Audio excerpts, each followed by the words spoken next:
Hey everybody, I just want to take a little bit and record a video here about the book of the month. That is Momentum for Life by Mike Slaughter. I want to thank all of you who took time to read the book. This book has been a very influential book in my life. I would say probably second only to the Bible.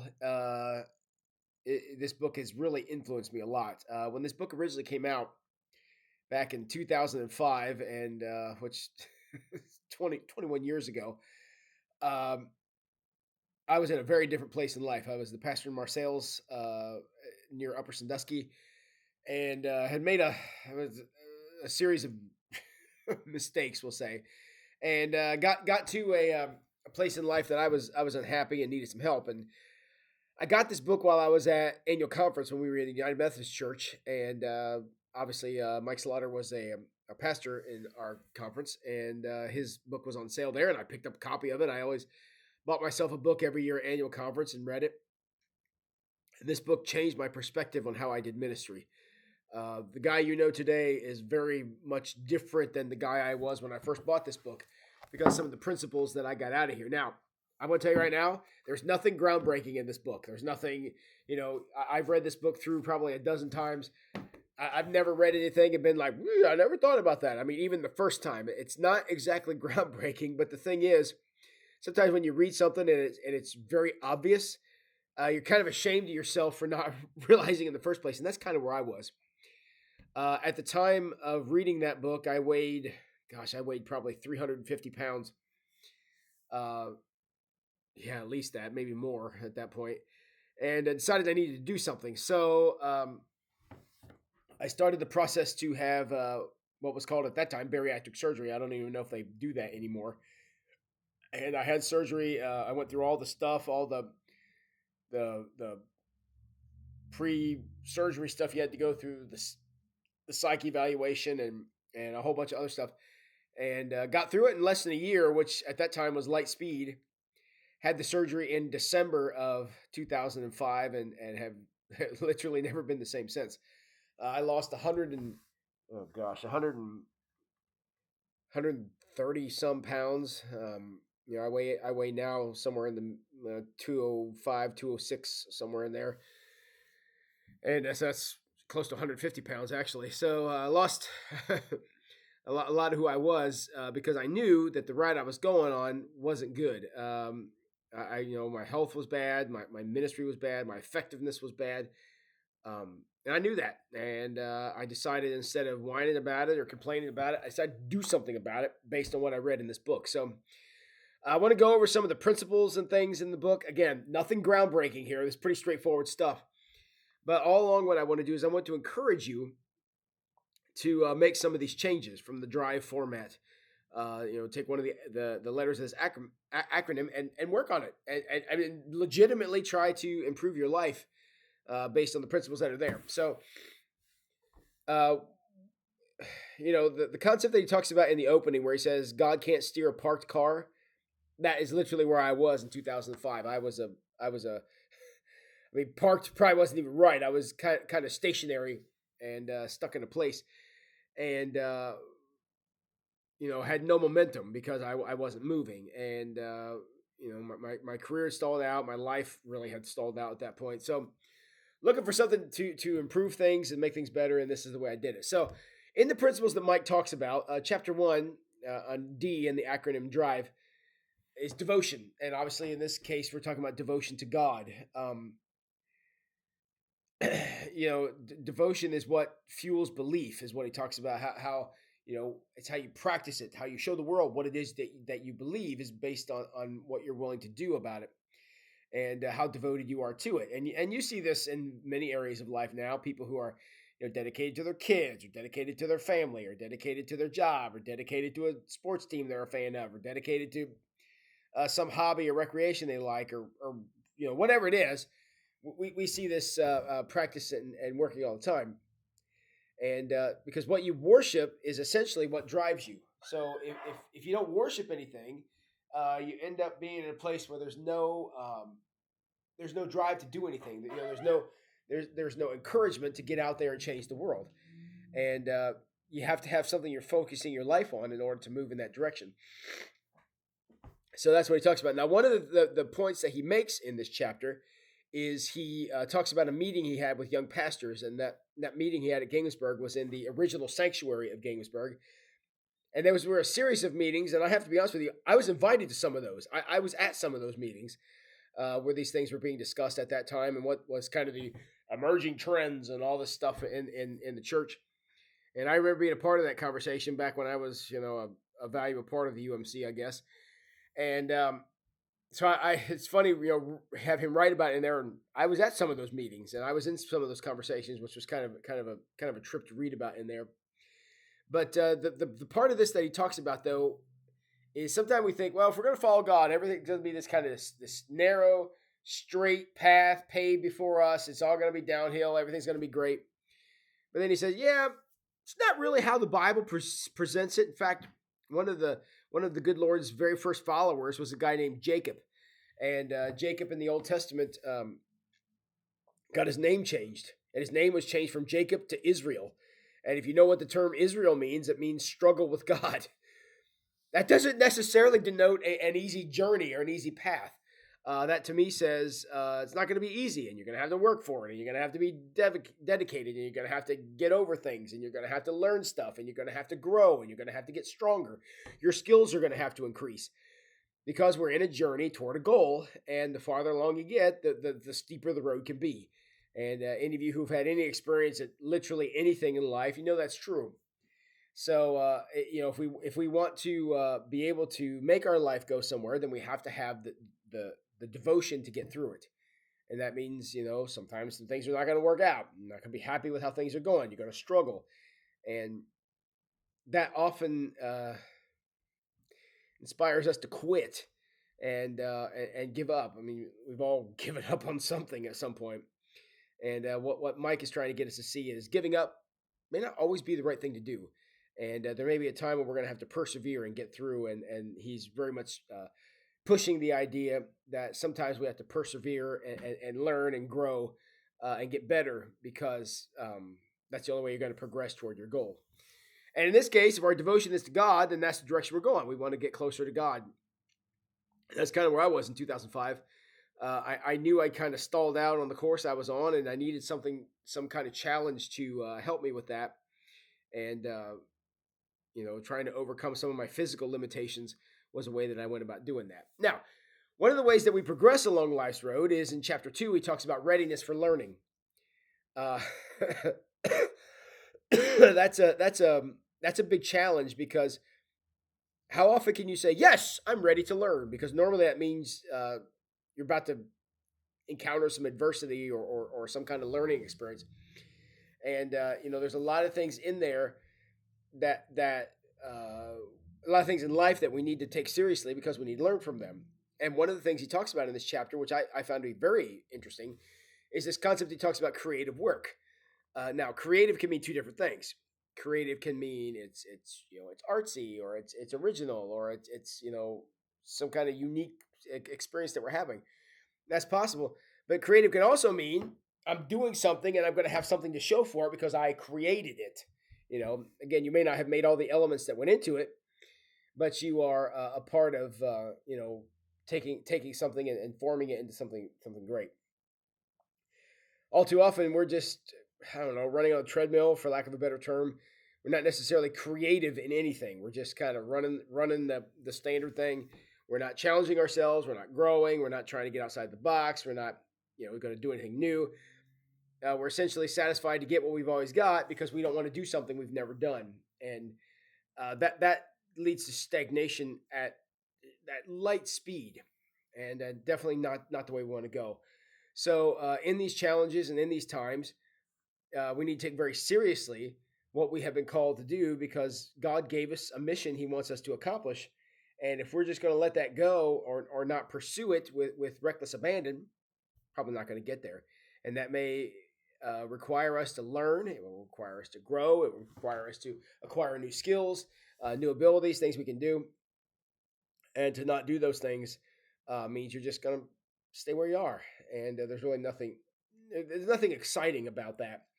And a lot of people who have come to a place in life where they're bored or they're stuck or they're, aggravated or whatever, they just get to a place where there's nothing more for them to strive for. It's a very sad place to be. And that's why lifelong learning is such an important thing, because what more do you have to offer? I mean, I'm 51 now. Um, it's kind of interesting. I know a lot more about life now than I did when I was 25. I understand how life works. I understand how to do my job better. I understand how to, to get things done. But if you ask me, do I think I know more than I thought I knew when I was 25? That's where the answer gets interesting, because 25, I thought I knew everything. Now I know enough to know that I actually know very little, even today. And so there's a little bit of humility in that. That's a very important lesson for us to learn. So I think the biggest obstacle we have when we're talking about being a lifelong learner is we don't really want to learn anything because it requires work, it requires discipline, but it also requires a humility to say, well, I didn't know that before. And so you don't want to push the boundaries or get outside the box because we're too busy playing it safe so that we can, never have to be corrected or never have to admit a mistake or things like that. That's you've stagnated at that point. If you think you know everything, then you're not going to learn anything else. And the lack of growth that comes from that is crippling to many people. And one of the biggest things that he talks about in this chapter, and one of the biggest reasons why Wayne Street now has a Book of the Month Club, is reading. Look, I graduated from seminary, and the biggest thing I learned from seminary is to hate reading, and I hated it for years. I go through seasons where I would do a little better and a little worse. I probably read more today than I ever had before because well, first of all, I've discovered this amazing thing called Audible. I put my ear pods in and have people read books to me while I'm out running or doing stuff. So I get to do a lot of books that way. That's very helpful. But one thing that reading does, whether it's fiction or nonfiction, if you read nonfiction, you're learning history or you're learning a skill or deepening your understanding of something, and that's fantastic. But fiction is also good to read because it expands your mind. It helps you understand the world as we see it, helps you put yourself in place of the characters. How did they respond? How would I respond to put yourself in the story? And I think that's an interesting way to go about doing that because it broadens your mind and helps you understand the world a little bit better. And Pastor Tim should have turned off his phone before he started this, so let me take care of that. Cool. So that's it. Lifelong learning is definitely a way to go. And actually, I had my phone out here. Here it is. You don't learn nothing. You learn nothing from this thing. You don't learn anything from it. Nothing of value comes through this. Now, it's great for entertainment. It's great for communication. I don't even know if that's right. You do a lot of things with it, but learning ain't one of them. So don't kid yourself. A lot of the stuff that comes through social media and things like that, it's just distraction. It's not learning. And people are like, well, I'm reading all the time. I'm reading all the social media stuff. You're out because you're not getting anything of any value on that. Value comes from books. Books like this one, books like the Bible. Got this other book here that I'm about to start reading that I'm kind of excited about. Look how big this book is. This is one I'm currently listening to on my iPod and learned a lot about the opening chapters of Genesis, which to any of you who are watching this after Easter, our Wednesday night study is going to be on the opening chapters of Genesis, which is why I got this book. Now, I've read the opening chapters of Genesis lots and lots of times in my life. I've looked at them from every angle. I've done sermons on them. I've taught other studies on them. But I found a book that appealed to me by an author that I think a lot of, Dennis Prager. I found this to be fascinating, and so I've been listening to this book on my runs in the morning when I'm out running. And again, he brings an insight that I had never considered before, especially on those opening chapters of Genesis, which are crazy interesting. So anyways, lifelong learner. I've read more books on the Bible probably than everybody listening to this podcast combined, and I'm still finding books to read and things to learn because I want to expand my mind. When I go into the pulpit on Sunday morning and you good folks trust me to bring you a sermon, I want to give you the best I can. Not saying it's best I've ever been, but I want to do my best. And in order to do that, I have to continue to learn, continue to grow, take feedback and constructive criticism, which I get plenty of that. But to be able to help people kind of move along in the direction the good Lord would have them to go. So, readiness for learning, always be ready to learn something.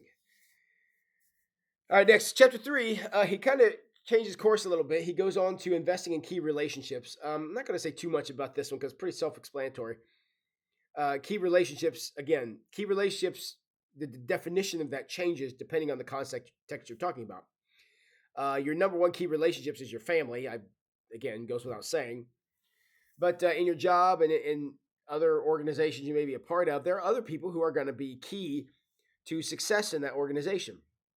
If you've ever worked at a job with more than one other person, you know that there are certain people that have certain skills and certain aptitudes and certain desires and certain motivation, and other people who have very different of those things. And you very quickly figure out who you can go to with what problem to get the solution that you're looking for, and that's very important to know. And and I've noticed it probably more in the last couple of years here at Wayne Street with the size of staff that we have. That again, I try to cultivate those key relationships. Try to I try when applicable, I try to be nice to them, even though probably not as often as I should be. Try to cultivate relationships with them, so that when the time comes that we're trying to figure something out, I'm not talking to a stranger. And again, that's families.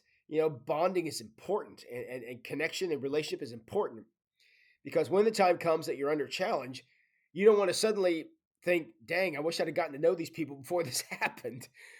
And I think all too often, especially in work environments, that's what happens. Now you're dealing with a bunch of strangers because you didn't take time to invest in the key relationships to learn how people work, because everybody works a little different. And if you can understand an environment and understand a group and understand a group dynamic and understand the individuals in that group, it can take you a long way. And one of the things that Mike talks about in this chapter is mentoring, and how important mentoring is to bring people along. I haven't had a chance to do a whole lot of that in my career, working with younger guys. I worked with Parker a little bit, but let's be honest, Parker was a pastor since he's been long before he ever met me, so there wasn't much for me to teach him. But very, very gifted and very talented. Not much for me to help him with, because he had so much figured out. But along the way, we're always going to run into people who could use some expertise or some experience that we bring, especially when we get further along in our careers or further along in life. And you don't want to be afraid to share that. On the flip side of that, if you're a younger person, go seek out somebody who's good at something you want to do, and find out how they do it. I have never met, I mean, I'm sure they're out there, but I have never met anybody who is skilled at a certain thing or has certain talents or attributes in either a hobby or a profession or whatever, who would not be thrilled out of their mind to have a legitimate young person come up to them and say, "Can you explain to me how you do that?" I don't know if that person exists. People love talking about things that they're good at, because chances are they're passionate about them, and they want to be able to teach the people, about what they're doing. And so if you're a young person, seek that out. And if you're, we'll say, a more seasoned person, don't be afraid to share that if somebody comes along to inquire, because all too often we spend a whole lot of time reinventing the wheel, things that other people have figured out. And if we would just let them figure it out for us and then build on what they've done, it would save us a lot of time, effort, and probably a few scars along the way. All right, the next thing is, and this is one where people drop the ball about a lot. Chapter 4, he talks about visioning for the future, and that is incredibly important. Not only does visioning for the future help you understand where you're going, but it's also going to understand why you're going there. If you're trying to accomplish something in your career, if you're trying to accomplish something in your personal life, trying to invest in a key relationship like we just talked about, you want to have a good connection with your spouse, you want to have a great time raising your kids, whatever that is, you got to picture where this is going. So you're not just kind of, bebopping along, because that there's no motivation if you're just going whichever way the current pushes you. So you get a vision for the future, but don't just decide what you want for yourself, that you want to be, handsome and healthy and wealthy and all this stuff. Your vision needs to be bigger than that. In fact, I would strongly recommend that your vision be inspired by God. What does God want out of you? When you're in your 50s, when you're in your 60s, what do you think God's going to want you doing at that point? How are you going to be teaching? How are you going to be mentoring? How are you going to be building the kingdom? How are you going to be making your community a better place? How are you going to be influencing your family? How are you going to be leading your family? How are you going to be contributing to the place where God sent you to work? How are all those things going to be different? What's going to happen in those places? And if you're just kind of like, I don't know, you ask what your future plans are, and you're like, well, I'm going to have macaroni for supper. That's not a plan. That's not a vision. Delicious, maybe, but it's not. It's not a plan. And what we need to do is think about, if I want to be a specific place or making a specific contribution at a specific moment in my life, then what are you going to do to move toward that today? I didn't say get there. I meant move toward it. John Wesley, the founder of the Methodist Church, one of the big things he always asks people is, are you moving toward perfection? Which is a great question because he seems to imply by the question, probably not going to arrive there in this life. You're probably, whether or not you get to the ultimate place, that's in God's hands as much as it's in yours. And but at the end of the day, do you know why you're trying to get there? When you have idle time, how are you spending it? When you have downtime, when you have an opportunity to make a decision between going this way or that way, which way is going to move you closer to where you want to be? If you don't know where you're going, you lose a very valuable tool in the decision making process. And that it's like I pull out a map, an old style map, and I unfold it. I'm looking at it on the table, and I go, I'm driving down this road. I'm going this way. Do I want to turn right or left when I get to this intersection? Well, if you don't know where you're going, you won't know which way to turn. And the journey of life is much the same. If you're journeying through life and you don't have an ultimate destination, an ultimate goal, or something that you want to achieve, when you come to that crossroad, it can be debilitating because I don't know what the destination is. If you don't know what the destination is, you can't know a single turn along the way. In fact, you don't even know if you're going the right way on the current road you're on. So, very important to have an idea of what that long-term vision is, because that's a very helpful tool, as I said, to navigating through life. Okay, now we're to chapter 5. This is the chapter that really got me. I've mentioned a number of times, and a number of you knew this. I'm an old football player from way back in the day, and one of the things about football playing is there's always practice and there's always different things that are going on that we can do. But when you get, like many of us who were former high school athletes, when you get out of that, you suddenly lose your drive to working out or getting in shape or eating right or all the other stuff that goes with that. And the one part of that we have taken for granted is, or at least we just completely dropped the ball on, is physical health is going to determine a lot of what happens to you. Yes, we don't worship the body. Yes, we realize we are our souls in skin suits. We get that. But at the end of the day, you ask anybody of any age who's dealing with arthritis, what is the value of physical health? And they will tell you in no uncertain terms. As somebody who every once in a while has to throw back an ibuprofen, I can tell you that taking care of yourself, longevity is a big thing. I understand we can't exercise and diet our way out of every physical problem, obviously, but you can exercise and diet your way out of some of them. And there's a lot of people out there who are their bodies are falling apart because they haven't taken care of them. Not sleeping well, not eating well, not working well. Just basically every bad decision. So what I want to challenge you is when you're going, and this was the challenge for me that comes from this chapter is, how do you intend to fulfill a spiritual calling with a broken body? And again, your body may be broken through things that were out of your control. That obviously can happen, but it's a very sad thing, and that's kind of where I was in 2005. I was at that time I was about 30 years old, and my body was broken. I couldn't hardly walk. My legs were swelling. I was I was a mess. I was a mess. And what I decided is being a mess doesn't really serve the purpose that God had for my life. And I had to go a different direction. Obviously, I took an extreme direction, having surgery. But there are certain lifestyle choices that we can make that will definitely help promote our effectiveness and our ability to affect the world. And to discount that or to pretend like that's not a thing is simply not being honest. Because as anyone will tell you, if you're feeling bad, your effectiveness bottoms out. Right now, as you can tell, I'm dealing with a wonderful head cold. This is amazing. My voice isn't right. I can't hardly breathe. I'm trying to just keep on top of this thing. I'm all drugged up, and it's a mess.